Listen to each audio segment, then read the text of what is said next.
வணக்கம் நான் உங்கள் Aishwarya. Indian polity chapter wise discussion through Laxmikanth textbook 6th edition பார்த்துட்ருக்கோம். இன்னைக்கு 54th லெசன் டிஸ்கஸ் பண்ண போகிறோம். Salient features of the constitution அப்படின்ற டாப்பிக்கில் 28th பார்ட் தான் இன்றைக்கி பார்க்க போகிறோம். என்ன தலைப்புன்னு பார்த்தீங்கன்னா சோர்சஸ் ஆஃப் இந்தியன் கான்ஸ்டியூஷன், இந்திய அரசியலமைப்புக்கான மூலங்கள்லாம் எங்கேருந்து எடுத்தாங்க அப்படின்றதுக்கான இன்ஃபர்மேஷன்ஸ் தான் இன்றைக்கி நம்ம டிஸ்கஸ் பண்ண போகிறோம். ஸோ அந்த தலைப்பு சம்மந்தமாக பார்க்குறதுக்கு முன்னாடி லட்சுமிகாந்த் டெக்ஸ்ட் புக் சம்மந்தமான சில பேசிக் இன்ஃபர்மேஷன்ஸ் அண்ட் சோஃபார் நம்ம என்னென்ன வீடியோஸ்லாம் கம்ப்ளீட் பண்ணியிருக்கோம் அப்படின்றதுக்கான இன்ஃபர்மேஷனும் பார்த்துடலாம். Entire text book of Laxmikanth total 11 சாப்டர்ஸை டிவைட் பண்ணியிருப்பாங்க. அதில் first chapter constitutional framework. ஃபர்தராக இந்த சாப்டர் 11 பார்ட்ஸாக டிவைட் பண்ணியிருப்பாங்க. First part historical background, second making of the constitution, third one salient features of the constitution. இதில் ஹிஸ்டாரிக்கல் பேக்ரவுண்டில் டோட்டலாக 18 வீடியோஸ் பார்த்துருக்கோம். கம்பெனி ரூல், க்ரௌன் ரூல் அப்படின்ற 2 மேஜர் டிவிஷன்ஸில் ரெகுலேட்டிங் ஆக்ட்லேருந்து ஆரம்பித்து இன்டரிம் கவர்மெண்ட் வரைக்குமே பார்த்துருக்கோம். அண்ட் இது சம்மந்தமான ஒரு குவிஸ், அதுக்கான டீட்டெயில்டு எக்ஸ்ப்ளனேஷனும் நான் அட்டாச் பண்ணியிருக்கேன், செக் பண்ணிக்கோங்க. அண்ட் செகண்ட் சாப்டர் வந்து மேக்கிங் ஆஃப் கான்ஸ்டியூவன்ட் அசம்பிளி. இதில் டோட்டலாக 14 வீடியோஸ் பார்த்துருக்கோம். டிமாண்ட் ஃபார் அ கான்ஸ்டியூவன்ட் அசம்பிளிருந்து ஆரம்பித்து ரெப்ரசன்டேஷன் கான்ஸ்டியூவன்ட் அசம்பிளி வரைக்குமே பார்த்துருக்கோம். அண்ட் இது சம்மந்தமான குவிஸ் 2 அப்படின்றது நான் அப்லோட் பண்ணியிருக்கேன். இதுக்கான ரெஸ்பெக்டிவ் லிங்க்ஸ் எல்லாமே டிஸ்கிரிப்ஷன் பாக்ஸில் தனித்தனியாக கொடுத்துருக்கேன். நீங்கள் இண்டிவிஜுவலாக ஏதாவது டாபிக் எடுத்து பார்க்கணும் அப்படின்னாலும் நீங்கள் அதை செக் பண்ணிக்கலாம். And third important information, third chapter நம்ம என்ன பார்த்தோம்னா salient features of the constitution. இன்ட்ரோடக்ஷன்லேருந்து ஆரம்பித்து மேஜராக அவங்களுடைய சேலியன்ட் ஃபீச்சர்ஸ் எல்லாமே டிஸ்கஸ் பண்ணிட்டோம். அண்ட் அதுக்கு அடுத்ததாக கிரிட்டிசிசம் அப்படின்ற டாப்பிக்கில் ஒரு 6 வீடியோ பார்த்தோம். அண்ட் தேர்ட் டிவிஷன்ஸ் என்னென்னா parts of Indian constitution, important articles and schedules of Indian constitution, இது எல்லாமே முடிச்சாச்சு. ஸோ இந்த பார்ட் 3 உடைய லாஸ்ட் கண்டென்ட் வீடியோ தான் என்னென்னு பார்த்தீங்கன்னா சோர்சஸ் ஆஃப் இந்தியன் கான்ஸ்டியூஷன். இது முடிச்சதுக்கு அப்புறமா உங்களுக்கு ஒரு நாள் கேப் விட்டுட்டு அதுக்கப்புறமா நம்ம ஒரு குவிஸ் 3 அப்படின்றது நான் கொடுக்குறேன். நியர்லி ஒரு 14 to 15 கொஸ்டின்ஸ் இருக்கும். அதெல்லாமே ப்ராக்டிஸ் பண்ணுங்கள். உங்களுடைய ஸ்கோர்ஸ் என்ன, அதுக்கான எக்ஸ்ப்ளனேஷன் கீ எல்லாத்தையும் அனலைஸ் பண்ணதுக்கப்புறமா நம்ம 4th சாப்டரான ப்ரியாம்பிள் அப்படின்றத ஸ்டார்ட் பண்ணலாம். ஸோ இந்த சாப்டர் சம்மந்தமாக I think sources of Indian constitution தலைப்பு சம்மந்தமாக என்னென்ன இன்ஃபர்மேஷன்ஸ்லாம் லட்சுமிகாந்த் டெக்ஸ்ட் புக்கில் கொடுத்துருக்காங்க அப்படின்றத இப்போ பார்க்கலாம். சோர்சஸ் ஆஃப் இந்தியன் கான்ஸ்டியூஷன், அதாவது இந்திய அரசியலமைப்புக்கான ரெஃபரன்ஸ்லாம் எந்த நாட்டிலேருந்து எடுத்தாங்க அப்படின்றத பார்க்க போகிறோம். மேஜராக 11 சோர்சஸ் இருக்குது. அதில் 10 நாடுகளும் கவர்மெண்ட் ஆஃப் இந்தியா ஆக்ட் 1935 இதில் இருக்கும்.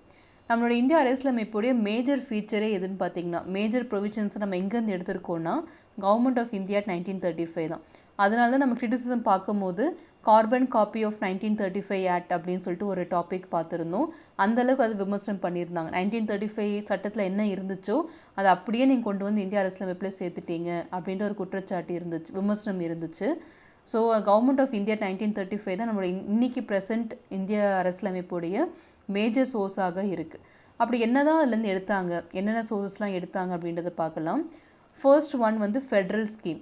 ஃபெட்ரல் ஸ்கீம் அப்படின்றது இந்தியா அப்படின்றது is Federal country, union government, state government அப்படின்ற டிவிஷன்ஸ்லாம் இருக்கு இல்லையா, அதுதான் ஃபெட்ரல் ஸ்கீம் அப்படின்றது. செகண்ட் திங் வந்து ஆஃபீஸ் ஆஃப் கவர்னர், ஆளுநர் அப்படின்ற ஒரு பதவி, அந்த ஆஃபீஸ் வந்து 1935 ஆக்ட்லேயே உருவாக்கிட்டாங்க. அது சேம் நம்ம அப்படியே எடுத்து இங்கே யூஸ் பண்ணிகிட்ருக்கோம். மூன்றாவதாக ஜுடிஷியரி. ஸோ ஜுடிஷியரி பொறுத்த வரைக்கும் சுப்ரீம் கோர்ட், ஹை கோர்ட்லாம் இருக்கு இல்லையா, இந்த மாதிரியான கோர்ட் சிஸ்டம் வந்து அப்போவும் இருந்துச்சு. சேம் திங் நம்ம இப்போ ஃபாலோ பண்ணிகிட்ருக்கோம். நாலாவது பப்ளிக் சர்வீஸ் கமிஷன். ஸோ அங்கேயும் வந்து எப்படி இருந்துச்சுன்னா federal public service commission and provincial public service commission, joint public service commission அப்படின்ற மாதிரி 3 டிவிஷன்ஸ் இருந்துச்சு. இப்போ நம்ம union public service commission and state public service commission, joint public service commission அப்படின்ற மாதிரி ஃபாலோ பண்ணிகிட்ருக்கோம். ஸோ சேம் திங் இப்போவும் இருக்கு இல்லையா. அடுத்ததாக எமர்ஜென்சி ப்ரொவிஷன்ஸ் 1935 ஆக்ட்லேயும் கொடுத்துருக்காங்க, இப்போவும் இருக்குது. அண்ட் அட்மினிஸ்ட்ரேட்டிவ் டீட்டெயில்ஸ் அப்படின்ற ஒரு விஷயம். ஸோ இது எல்லாமே மேஜராக நிறைய விஷயங்கள் நம்ம எடுத்திருக்கோம். பட் தி மோஸ்ட் இம்பார்ட்டன்ட் விஷயங்கள் மட்டும் இங்கே லிஸ்ட் அவுட் பண்ணியிருக்காங்க.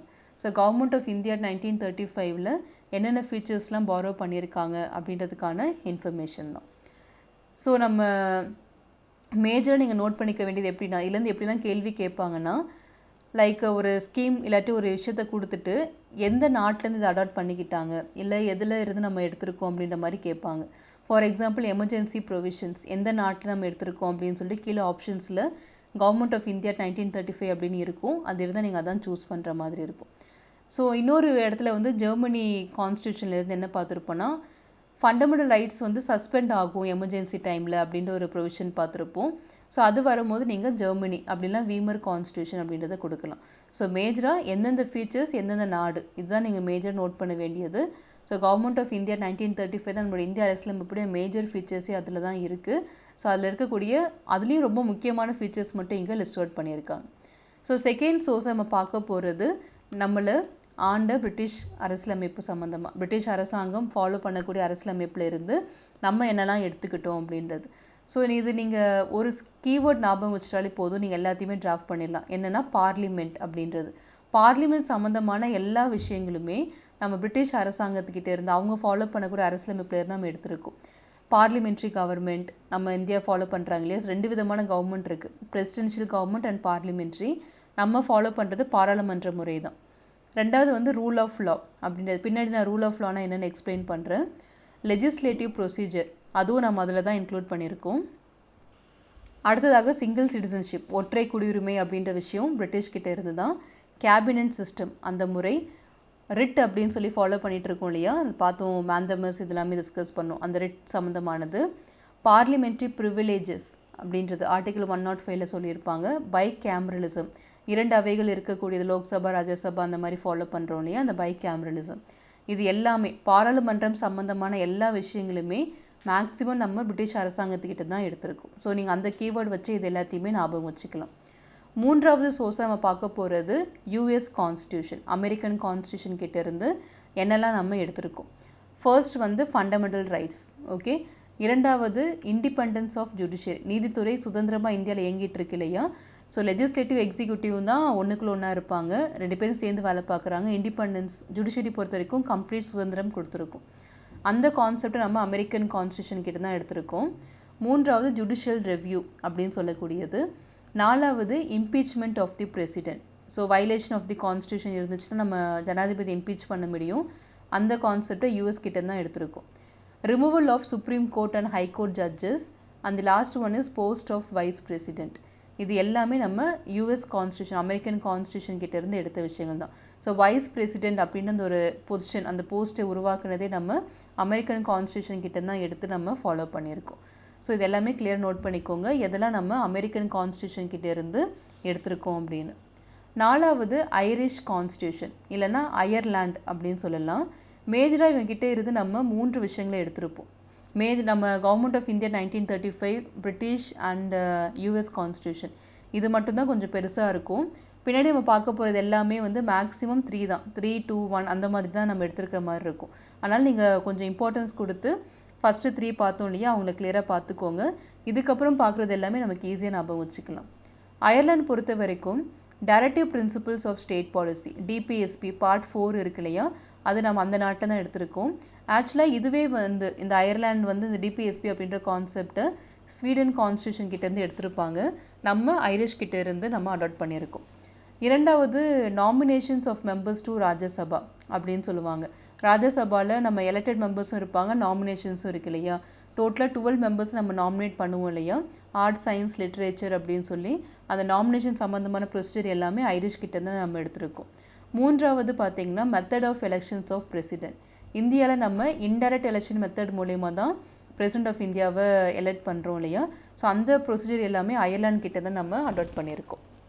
ஸோ மேஜராக இது எல்லாத்தையும் நோட் பண்ணிக்கிறேன். ஏன்னா யூஎஸ் கான்ஸ்டியூஷன் பொறுத்த வரைக்கும் அவங்க பிரசிடென்ஷியல் ஃபார்ம் ஆஃப் கவர்மெண்ட், அங்கே டைரக்ட் எலெக்ஷன்ஸ் நடக்கும்.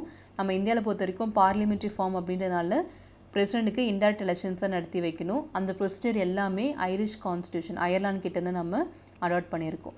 So DPSP, nominations of members to Rajya Sabha and method of elections of president. So far நம்ம 4 சோர்சஸ் வந்து டிஸ்கஸ் பண்ணியிருக்கோம். 5வது மேஜர் சோர்ஸ் என்னென்னா கெனடியன் கான்ஸ்டியூஷன். கெனடா கிட்ட இருந்து நம்ம என்னெல்லாம் எடுத்திருக்கோம் அப்படின்றது தான்.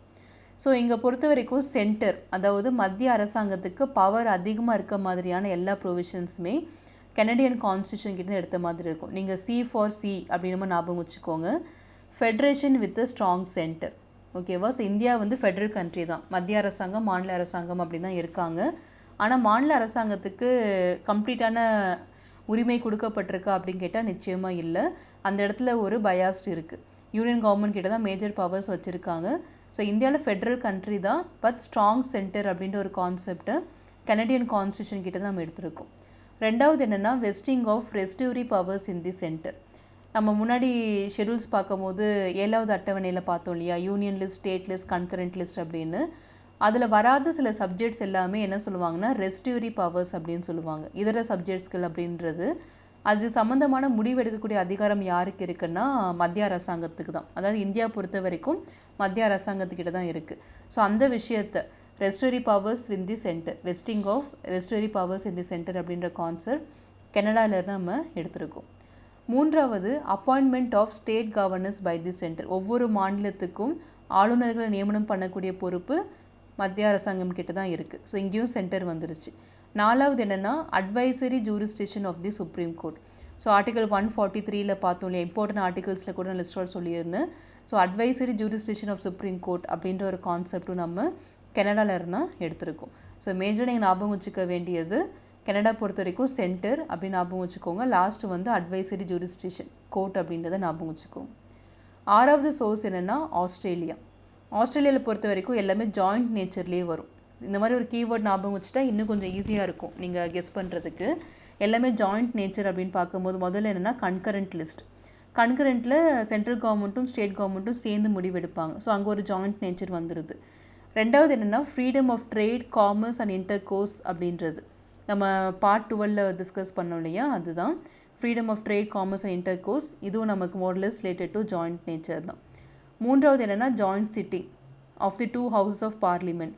ஏதாவது டெட்லாக் ஏற்படும் போது ஜாயிண்ட் சிட்டிங் வச்சு அதை சால்வ் பண்ணுவாங்க இல்லையா, அது சம்மந்தமான விஷயங்கள் எல்லாமே ஆஸ்திரேலியன் கான்ஸ்டியூஷனில் இருந்து நம்ம அடாப்ட் பண்ணியிருக்கோம். ஸோ ஆஸ்திரேலியா பொறுத்த வரைக்கும் எல்லாமே ஜாயிண்ட் நேச்சர் அப்படின்னு நம்ம ஞாபகம் வச்சு இந்த concurrent list, freedom of trade and commerce, intercourse and joint sitting of 2 houses, இந்த மூணுமே நீங்கள் ரீகால் பண்ணிக்கோங்க. சோஃபார் 6 சோர்சஸ் பார்த்தாச்சு. 7வது மேஜர் சோர்ஸ் எதுன்னு பார்த்தீங்கன்னா வேமர் கான்ஸ்டியூஷன் ஆஃப் ஜெர்மனி.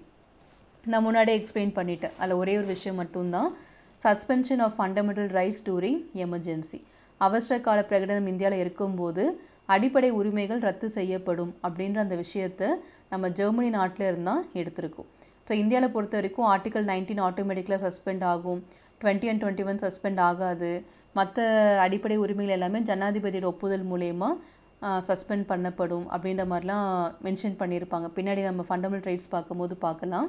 ஸோ அந்த வீமர் கான்ஸ்டியூஷன் ஆஃப் ஜெர்மனியிலிருந்து தான் நம்ம அதை எடுத்திருக்கோம்.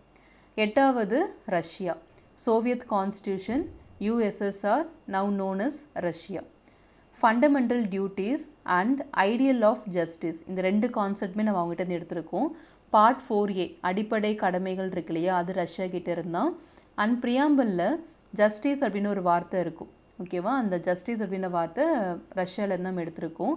Socially, economically and politically justice வந்து ப்ரொவைட் பண்ணணும் அப்படின்ற மாதிரி மென்ஷன் பண்ணியிருப்பாங்க.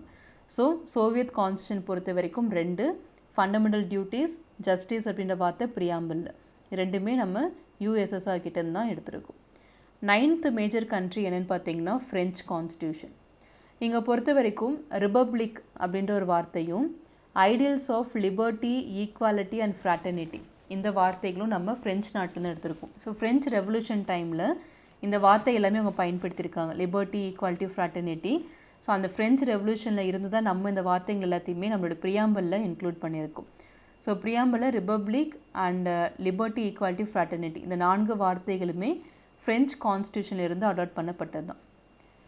10th major country south Africa. இங்கேருந்து ஒன்று தான், procedure for amendment of the constitution and elections of members of Rajya Sabha. So amendment procedures இருக்கு இல்லையா, பார்ட் 20ல் நம்ம அமெண்ட்மெண்ட் அப்படின்னு சொல்லி டிஸ்கஸ் பண்ணியிருந்தோம். அதில் அமெண்ட்மெண்ட் எந்த ப்ரொசீஜரில் பண்ணலாம் அப்படின்ற அந்த ப்ரொசீஜரை டிராஃப்ட் பண்ணது சவுத் ஆஃப்ரிக்கா கான்ஸ்டியூஷன் ரெஃபர் பண்ணி தான் நம்ம டிராஃப்ட் பண்ணியிருக்கோம். அது மட்டும் இல்லாமல் ராஜ்யசபாவில் மெம்பர்ஸை நீங்கள் எலெக்ட் பண்ணி கொண்டு போகிறீங்க இல்லையா, மறைமுக தேர்தல் மூலயமா பண்ணுறீங்க இல்லையா, அது எல்லாமே சவுத் ஆஃப்ரிக்கா நாட்டில் தான் நம்ம அடாப்ட் பண்ணியிருக்கோம். ஸோ 2 விஷயங்களுமே South Africa. 11th one Japan, Japanese constitution, procedure established by law. So பின்னாடி நான் ரூல் ஆஃப் லானா என்னது, ப்ரொசீஜர் எஸ்டாப்ளிஷ்டு பை லானா என்ன, அதுக்கு முன்னாடி கூட எக்ஸ்பிளைன் பண்ணியிருக்கேன். I think making of constituent அசம்பிளியில் சம்மந்தமாக ஏதாவது வந்திருக்கும். ஆர்எல்ஸ் ஜுடிஷியல் சூப்பர்மேசி, சேலியன் ஃபீச்சர்ஸில் தான் பார்த்துருப்போம்னு நினைக்கிறேன். ஸோ அந்த ஜுடிஷியல் சூப்பர்மேசி, இண்டிபெண்டன்ஸ் ஆஃப் ஜுடிஷியரி, அந்த டாப்பிக்லாம் பார்க்கும்போது ரூல் ஆஃப் லானா என்னது, ப்ரொசீஜர் எஸ்டாப்ளிஷ்டு பை லானா என்னென்னு எக்ஸ்பிளைன் பண்ணியிருக்கேன். ஸோ அந்த வீடியோஸ் எடுத்து பார்த்துக்கோங்க. ஸோ ஜப்பான் பொறுத்த வரைக்கும் ப்ரொசீஜர் எஸ்டாப்ளிஷ்டு பை லா அப்படின்றது ரொம்ப இம்பார்ட்டன்ட். ஸோ இந்த 11 மேஜர் சோர்ஸில் இருந்து தான் நம்மளோட இந்திய அரசியலமைப்பு ரெஃபர் பண்ணி எடுக்கப்பட்டிருக்கு. ஓகேவா? ஸோ மேஜர் திங்ஸ் எல்லாமே பார்த்துட்டோம். இப்போ பாயிண்ட்ஸ் டு ரிமெம்பரில் ஜஸ்ட் ஒரு ரீகேப் மட்டும் பண்ணிடலாம்.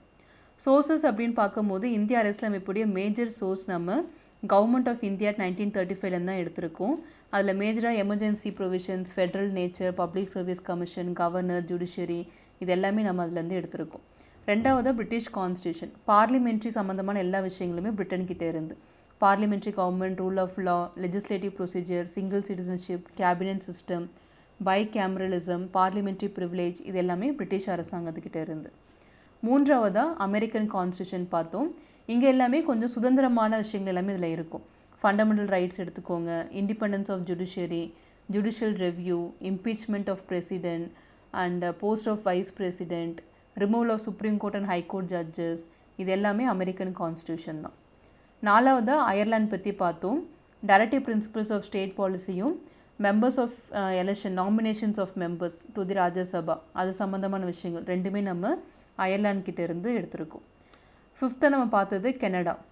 சென்டர் சம்மந்தமான எல்லா விஷயங்களுமே இதில் வந்துடும். Federation with strong centre, vesting of residuary powers in the centre, appointment of state governors and advisory jurisdiction of supreme court இந்த நாலுமே கனடா. ஆஸ்திரேலியா பொறுத்த வரைக்கும் joint nature, concurrent list, freedom of trade, commerce and intercourse, joint sitting of 2 houses of parliament. And seventh source என்னன்னு பார்த்தீங்கன்னா Germany, suspension of fundamental rights during emergency.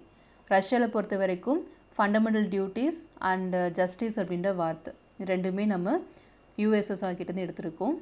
9th நம்ம French பார்த்தோம். இதில் republic and liberty, equality, fraternity இந்த 4 கான்செப்டுமே France நாட்டிலேருந்து எடுத்திருக்கோம். 10th South Africa, procedure for amendment of the constitution அதுவும் elections of members of Rajya Sabha இந்த 2 விஷயங்களுமே சவுத் ஆஃப்ரிக்கா கிட்டே இருந்து. லாஸ்ட்டாக நம்ம ஜாப்பனீஸ் கான்ஸ்டியூஷன் பார்த்தோம், ப்ரொசீஜர் எஸ்டாப்ளிஷ்டு பை லா அப்படின்ற விஷயம். ஸோ இந்த 11 கண்ட்ரீஸோடைய மேஜர் சோர்ஸ் எல்லாமே நான் கிளியராக டிஸ்கஸ் பண்ணிட்டேன். ஸோ இந்த டாப்பிக்கோட நம்ம salient features of the Indian constitution அப்படின்றத முழுமையாக முடிச்சாச்சு. ஸோ டோட்டலாக நம்ம இது வரைக்கும் 28 வீடியோஸ் பார்த்துருக்கோம். அதாவது 28 டாபிக்ஸை டிஸ்கஸ் பண்ணியிருக்கேன். அண்ட் இன்னும் நமக்கு 2 வீடியோ வரும். ஒன்று குவிஸ் அப்லோட் பண்ணுறேன் அண்ட் இன்னொன்று அதுக்கான எக்ஸ்ப்ளனேஷன், டீட்டெயில்டு எக்ஸ்ப்ளனேஷன் எப்படி நீங்கள் அப்ரோச் பண்ணியிருக்கணும் அந்த கொஸ்டின்ஸ்க்கு எல்லாமே அப்படின்றத நான் அட்டாச் பண்ணுறேன். ஸோ நம்ம ஒரு நாள் டைம் எடுத்துக்கலாம். ஸோ டியூஸ்டே உங்களுக்கு நான் குவிஸ் மார்னிங் ஒரு அரவுண்ட் 10 o'clock நான் கொடுக்குறேன், ஆர்எல்ஸ் 11 o'clock கூட ஷெட்யூல் பண்ணிக்கலாம். So morning Tuesday at sharp 11 o'clock உங்களுக்கு குவிஸ் அப்லோட் ஆகும்.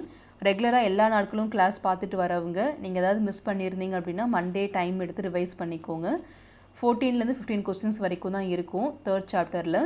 அது எல்லாமே ப்ராக்டிஸ் பண்ணி ஃபுல் ஸ்கோர் வாங்குறதுக்கு பாருங்கள். ஸோ 11 o'clock லைவில் தான் நான் கொடுக்க போகிறேன். ஒவ்வொரு கொஸ்டின்ஸ்க்கும் உங்களுக்கு 1 minute டைம் இருக்கும். ஸோ அந்த நீங்கள் லைவ்லேயே டெஸ்ட் அட்டன் பண்ணுங்கள். அண்ட் வித்தின் 1 hourக்கு அப்புறமா நான் கீ உங்களுக்கு அட்டாச் பண்ணிடுறேன்.